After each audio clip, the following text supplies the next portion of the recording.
Henry, of course, as always, is too kind. The paradox of individual liberty is it never depends on one individual, as a number of people in this hall demonstrates. And behind me, there are 60 million others. So. When I was Shadow Home Secretary, I used to address... Can you hear me? Any better? Can you hear me now? When I was Shadow Home Secretary, I used to address all sorts of interesting groups. Some of them were prisoners in prison. And they gave me a paradoxical problem to solve. How do I start the speech? In prison, it's a privilege to be here, didn't seem right. And with this band of villains, murderers, fraudsters, thieves, it's an honor to meet you, didn't seem right either. So I lit upon a formula, which was, I'm so glad to see so many of you here.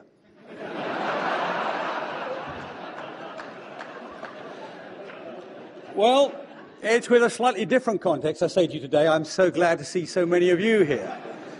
It's been a fantastic day. Since I'm the last speaker, I've got the license to thank people a bit. It's been a fantastic day with absolutely fantastic speakers. So much so that an hour ago or so, in some alarm, I said to somebody, we've got to the point where just about everything has been said.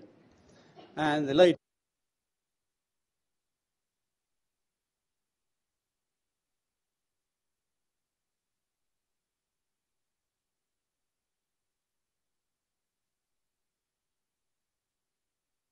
conference at whatever outrageous price Anthony chose to charge for it, we still end up turning people away. It says something about the age, and it says something about the battle we are undertaking. Now, I think it's a fateful battle. For my own beliefs are that freedom's not just an abstract virtue. I think it defines our society.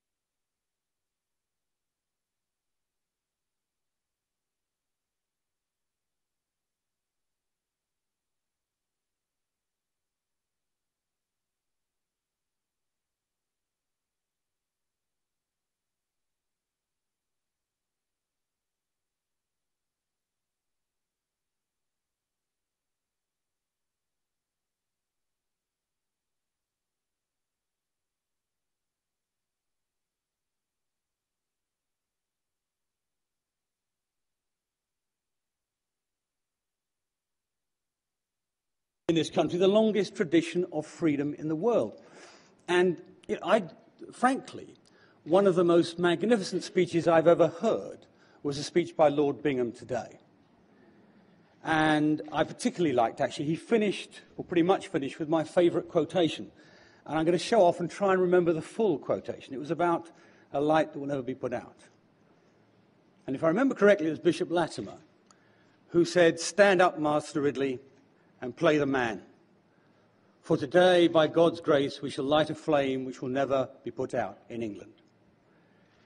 I have to tell you that they were both burned at the stake 5 minutes later.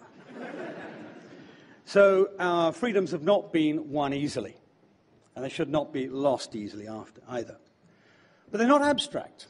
I mean, the freedom of speech is the midwife to the freedom of thought, which is the parent of creativity. That's why we had Newton and Shakespeare and Faraday and all of the other great geniuses in our history, probably more than we deserve to have given our size.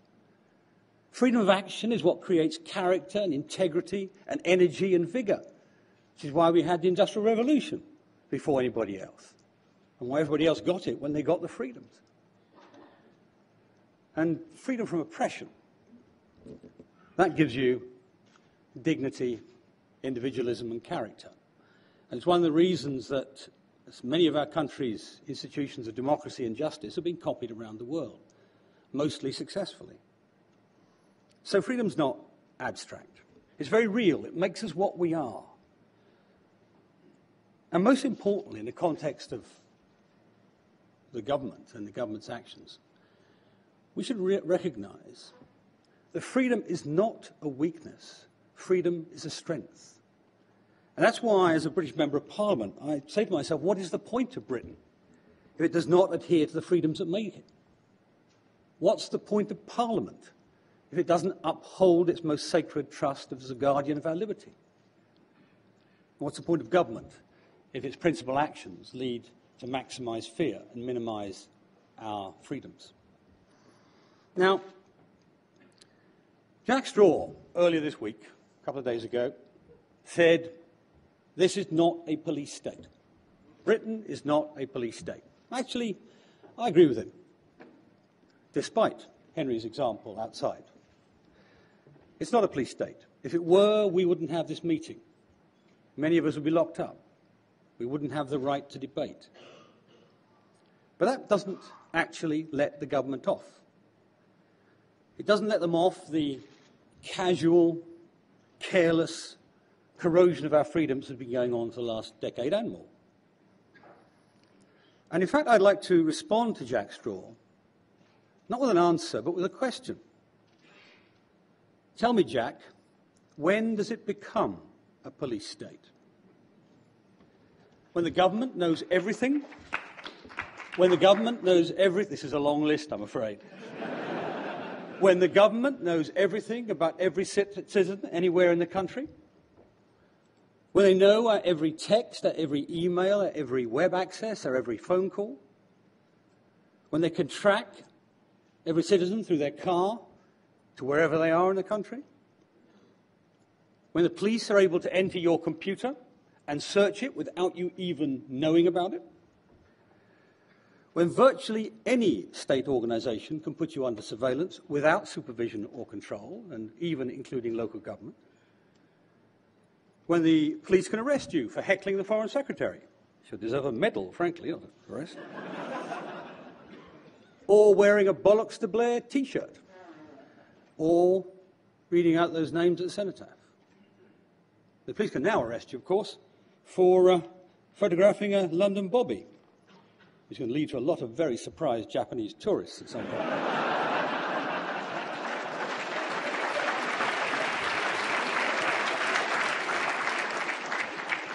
So is that a police state, Jack? Or does it become a police state when MPs are arrested, simply for doing their job of holding the government to account and, yes, occasionally embarrassing them? Or very much more seriously, is it a police state when governments collude or condone in torture as an act of policy? Is that a police state, Jack? Are we there yet? And if the answer is no, then let's turn it around and say to him, OK, how many MPs do you arrest before it becomes a police state? How many innocent people are on a DNA database before it becomes a police state? 1 million as now, or 2 million, or 10 million? Or how many days do you lock people up without charge before it becomes a police state? 42? 90? And before you answer, Jack, remember that 90 days detention without charge was the first number picked by South Africa under apartheid. And then it became 180, and then it became indefinite. And I'm glad to say that state fell and was replaced by a better one. I don't know. I don't know the answer to those questions. But I do know this. Every erosion of our freedom, every erosion of our privacy diminishes us. As a people, as a nation, as a civilization. I also know this. This is clear. That when we do know it's a police state, it will be too late.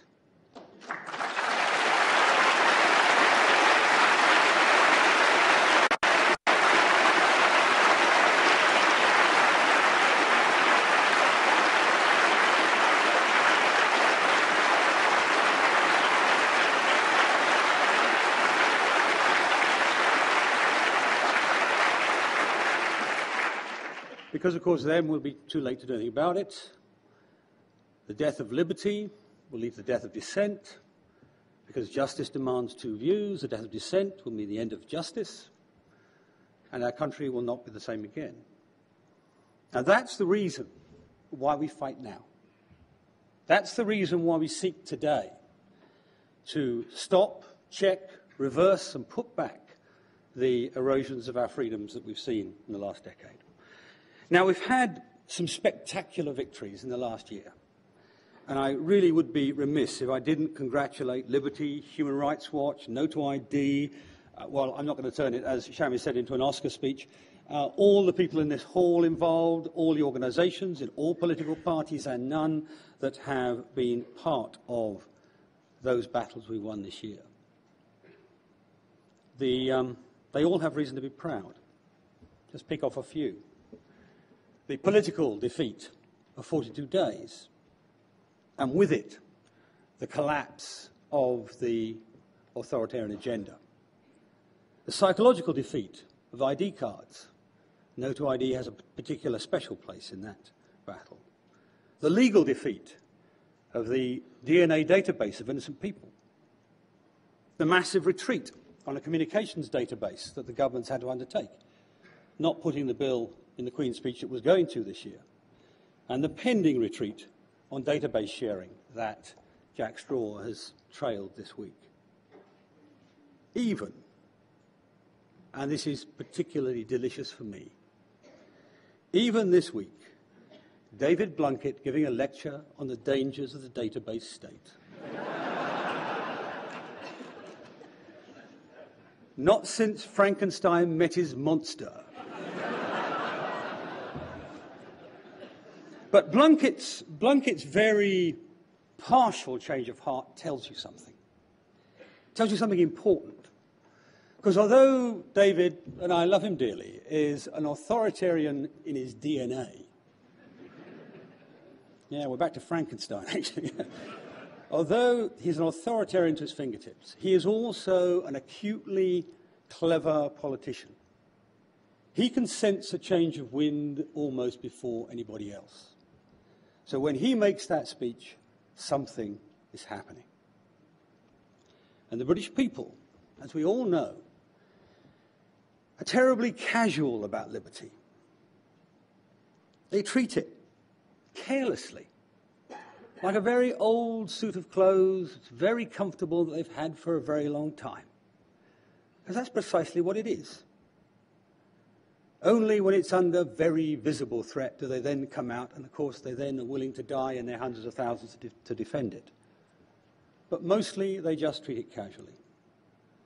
But that is changing. Cast your mind back.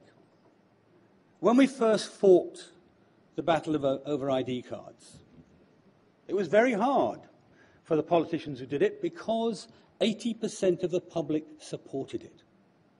80% of the public then supported it. Now, about 70% oppose it. And my thanks to the government who made it all possible. When we were fighting 42 days, a year ago, 71%, I think it is, or was, of the public supported 42 days. Today, 70% oppose it. Something is happening in the hearts and minds of our countrymen. And the next test of this will be when, if and when they choose to introduce the communications database. Because then, unless I judge my people very wrongly, there will be uproar. There will be uproar. And I do hope you're all leading it. Now that's important, because why do governments do this? Why do they set about taking away our liberties and our privacy?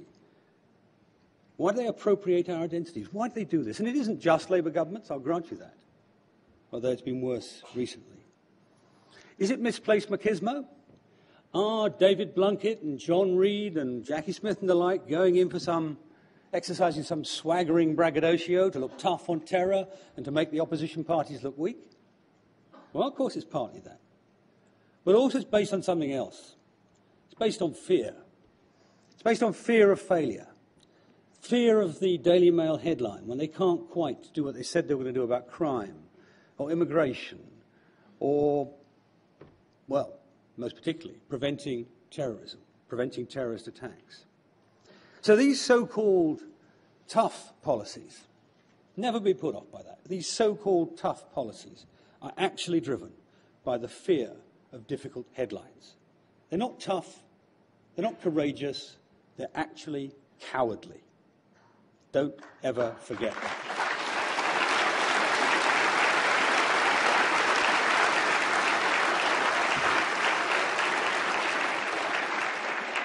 And what ministers do is they, in desperation, reach out for the nearest sort of glittering toy, the nearest piece of magic that will solve their problem.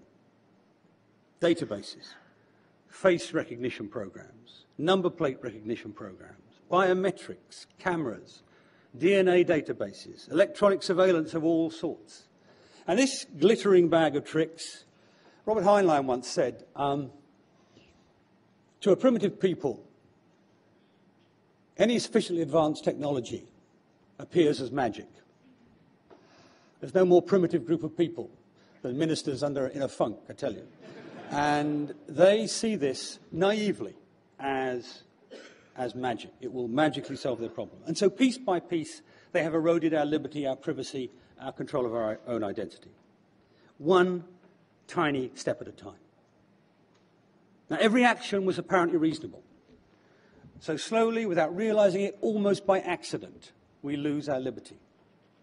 We acquired our liberty by accident. If we're not careful, we'll lose it the same way. And so everybody in this hall faces a momentous battle. But it won't be a battle of Arthurian legends. It won't be a great battle between good and evil, which is over once and for all, once we've won. It'll be a battle of skirmishes. Tough, difficult, frightening little skirmishes. Year in, year out, probably for a decade or more. Each individual incremental decision attacks on our shrinking liberty, our shrinking privacy, will have to be fought, time and again. We will have to fight the cause of principle over expediency every time. Now that sounds easy, doesn't it? But actually, sometimes you'll find that you're on the unpopular side. I repeat, ID cards, 42 days, control orders, DNA databases, all popular when they started. But we won the arguments. You won the arguments. And we have to win those arguments time and again, over and over. And I asked the non-conservatives in the hall, which I suspect there are a few, to forgive me for a second while I give a message to my own party. And I say this to my own party. Please keep my promises. Please abolish the ID cards the first day you get into government. Please reduce 28 days to a more civilized level as soon as you possibly can. And please look at every law you pass, and study it so that it gives freedom, privacy, and dignity back to the people, even if it is at the price of taking power away from the government from time to time.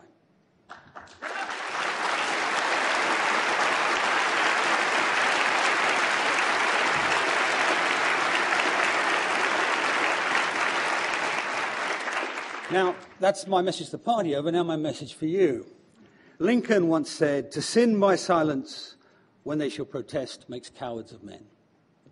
This isn't going to be easy. It isn't going to be straightforward. We're all here with people who agree with us. They don't all agree with us out there. So it doesn't matter if the case is difficult, if the argument's unpopular, and if your opponent is intimidating. We have to fight this time and again. And it was interesting listening to Vince Cable earlier about the effect of the economic downturn. You know, I had a conversation just before Christmas with a journalist, one of our rather more swaggering Westminster Village members. And he came up to me and he said, well, now people are afraid of losing their job, losing their savings, losing their mortgages, losing their houses, losing their pensions. Isn't all this liberty thing just a luxury? So I said to him, well, you tell me, when was the last time that liberty collapsed in Europe?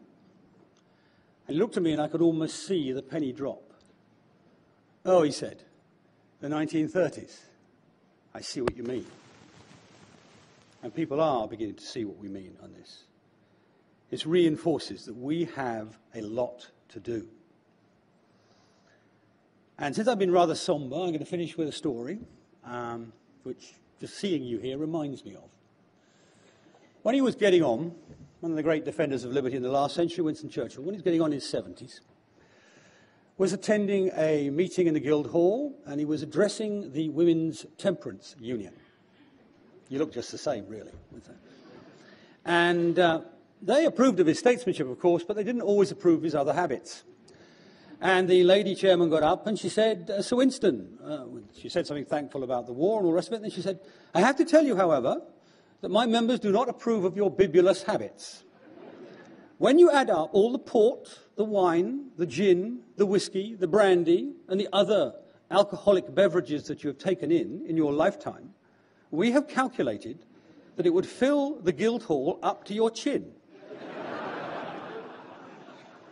And Churchill gets to his feet, and he says, he looks up at the ceiling, arched, vaulted ceiling of the Guildhall.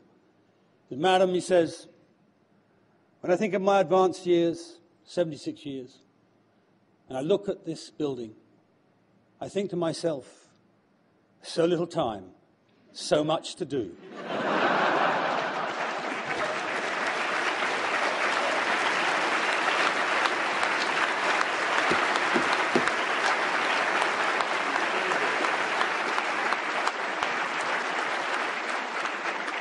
So I say to you all, get out there, fight the good fight. You have only the future to win. Thank you.